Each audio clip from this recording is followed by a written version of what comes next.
vitu ambavyo wananchi wetu wanakereka, alafu tunaviona ni vyepesi kwetu sisi. Hayo lazima yashughulikiwe. Jana nimeona video ambayo katika pale skuli tumekuja, askari wanashuka wao na kwenye gari kama Land Cruiser, alafu wakaenda wakaanza kuwatandika mtu kwenye bodaboda simply kwa sababu kapita no entry. Nani kampa sheria hiyo? Nimewafuatilia hao askari, nimekuta sio askari wa vikosi wa Waziri Kitwana. Hawa wanatoka katika Mji Mkongwe, na mwenye dhamana Mji Mkongwe ni waziri anayekaimu ni Waziri Soraga. Kwa hisani yako, hakuna utaratibu ambao serikali hii umempa mtu maelekezo kumpiga mtu njiani kwa sababu kapita katika no entry. Tunakosea, lakini pia tunaitia serikali doa. Tunafanya serikali yetu watu waichukie bila sababu, na hili linakwenda mbali.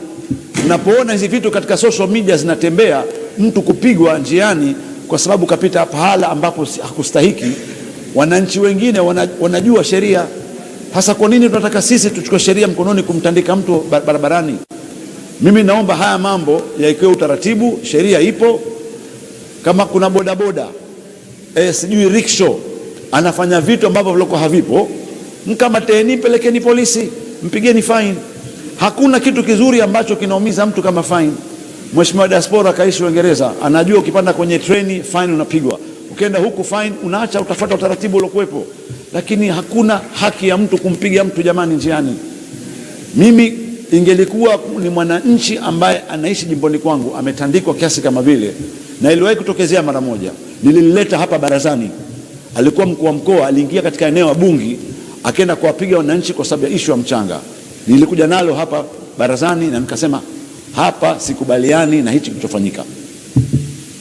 Kilichofanyika ni katika jimbo la Malindi, mwenyewe atakuja kulijua kama anataka kufuatilia, lakini kama mwananchi sisi tunaweza kuwasemea pala popote.